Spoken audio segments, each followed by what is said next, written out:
Welcome to Democracy Now!, democracynow.org, The War and Peace Report. I'm Amy Goodman. The Taliban held its first news conference Tuesday, 2 days after it seized control of Afghanistan. A Taliban spokesperson said the group would respect women's rights and press freedom, but would not launch attacks on the U.S. and others from Afghan soil, and said it would grant amnesty to opposing forces. We forgive everyone because it is in the interest of peace and stability in Afghanistan. All the groups that were confronting us are all forgiven. The UN and others expressed doubt the Taliban would carry through on their statements as images emerged showing wounded Afghans reportedly attacked by Taliban forces as they tried to make their way to the airport. There have also been reports of violence against anti-Taliban protests in Khost and Jalalabad, including deaths. An activist for girls' education, Pashtuna Durrani, said the Taliban needs to take more concrete steps. The Taliban should give a statement out that all these girls should be going to all these public schools, and no foot soldiers are allowed to harass them or target them or stop them. And then they should continue the way they are studying, right? If they're okay with all that, we're good to go. Then I'm optimistic, but they have to walk the talk. Right now, they're not doing that. Top Taliban leader and co-founder Mullah Abdul Ghani Baradar returned to Afghanistan for the first time since 2001 Tuesday. The Pentagon's investigating after human remains were found in the wheel of one of its military jets that left Kabul Monday amidst the chaos of the Taliban takeover. This comes as the U.S. and other countries continue evacuating their own citizens. The White House said Tuesday at least 11,000 Americans were awaiting evacuation. Calls are growing for the U.S. to accept more Afghan refugees. Meanwhile, the Washington Post is reporting the Biden administration's frozen billions of dollars in Afghan reserves held at U.S. banks to cut off the Taliban's cash flow.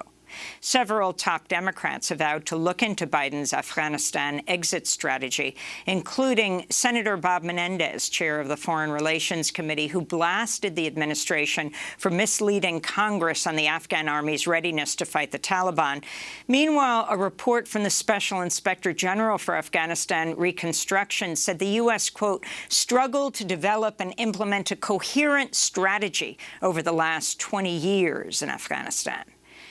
In Haiti, the death toll from Saturday's 7.2 magnitude earthquake has jumped to nearly 2,000, with nearly 10,000 injured and some 30,000 people left without a home. In Lake Hai, near the epicenter of the quake, displaced residents were forced to huddle under tarpaulins as Tropical Storm Grace unleashed torrential downpours, further complicating recovery efforts.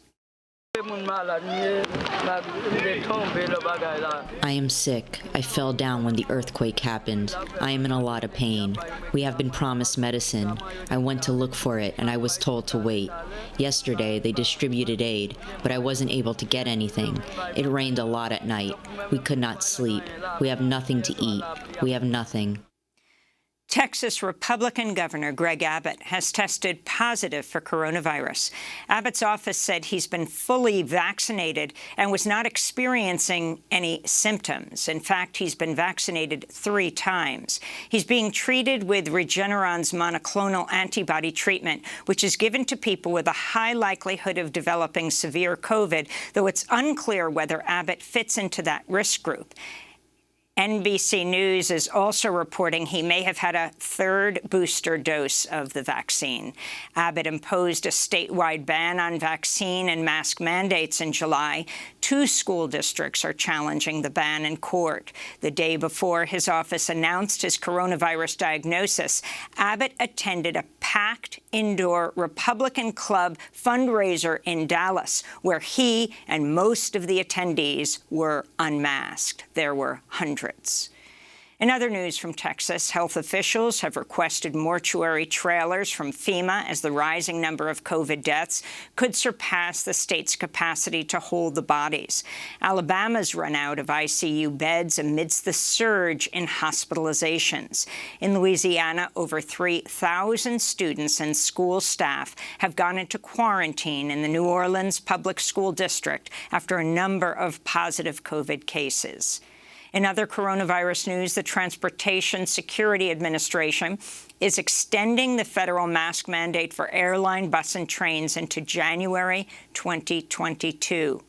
This all comes as the United States topped 37 million cases just 8 days after it passed 36 million infections.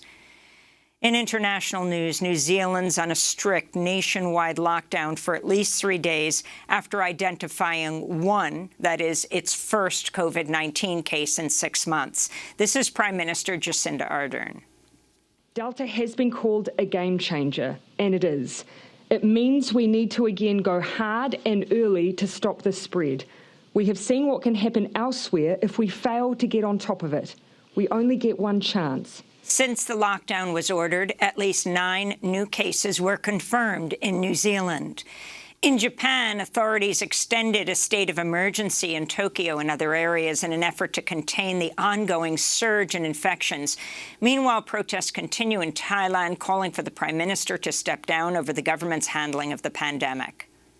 We demand the Prime Minister's resignation, as over the past 2 years, the government has proved that they can't solve the COVID-19 situation. Police have deployed tear gas, rubber bullets, and water cannons during recent demonstrations, which are building on the anti-government and anti-monarchy protests that ignited in 2020. India is banning a range of single-use plastics starting in July 2022. The ban will cover items including plastic bags, cutlery, and cups, but environmental groups called out the new policy for leaving out several other common items such as plastic water bottles and many types of packaging. India generates some 26,000 tons of plastic waste each day. Much of it ends up in landfills. In Northern California, thousands of people have been evacuated after a new blaze ignited over the weekend and quickly tripled in size. The Caldor fire has burned over 30,000 acres and was 0% contained as of Tuesday night. Meanwhile, the nearby Dixie fire is less than a third contained as strong winds hamper firefighters' efforts. In southern France, hundreds of firefighters continue to fight a massive wildfire in the region of Var. Some 6,000 people, including tourists, were evacuated. The blaze started Monday evening and burned some 12,000 acres of forest by Tuesday morning. Back in the United States, House Democrats Tuesday introduced legislation aimed at restoring the Voting Rights Act of 1965, which was gutted by a 2013 Supreme Court ruling. The John Lewis Voting Rights Advancement Act, like the more sweeping For the People Act, is nearly guaranteed to fail in Congress unless the Senate ends the filibuster. The new bill was announced by Democratic Alabama Congressmember Terry Sewell while standing in front of the Edmund Pettus Bridge in Selma, where the late Congressmember John Lewis and other civil rights icons marched for voting rights in 1965 and were brutalized by police. Reproductive rights advocates in Arizona and Montana have filed lawsuits seeking to block new laws banning abortions in the 2 states. One of the laws in Arizona makes it a felony for doctors to terminate pregnancies because of a fetal genetic defect such as Down syndrome. The other would classify fetuses, embryos, and fertilized eggs as people starting at the point of conception. Both go into effect in late September. Meanwhile, in Montana, 4 new laws are set to take place in October, including a ban on abortions after 20 weeks of pregnancy and restrictions to access abortion pills. Workers at the Nabisco factory in Richmond, Virginia, have joined hundreds of other Nabisco workers in Oregon and Colorado in a strike effort demanding humane working hours, fair pay, and an end to the outsourcing of jobs to Mexico, where wages are considerably lower. No contract, no fact. No contract, no fact. No contracts, no snacks, they chanted on the picket line. Nabisco produces Oreos, Chips Ahoy, Ritz crackers, and other popular snacks. Nabisco workers say they've been forced to work 12 to 16-hour shifts during the pandemic, often including on weekends.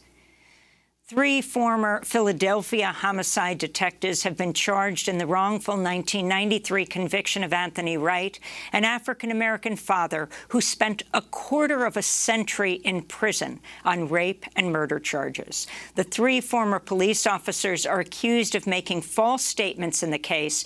Wright was exonerated by DNA evidence after a retrial in 2016. And the billionaire Sackler family, owners of Oxycontin, maker Purdue Pharma, said it would abandon a pledge to pay a $4.5 billion settlement to help communities that have been devastated by the opioid epidemic unless they're granted immunity for all current and future lawsuits. David Sackler, a former Purdue board member and the grandson of one of the founders, made the remarks as he testified at a hearing in federal bankruptcy court Tuesday. And those are some of the headlines. This is Democracy Now!, democracynow.org, The War and Peace Report. I'm Amy Goodman.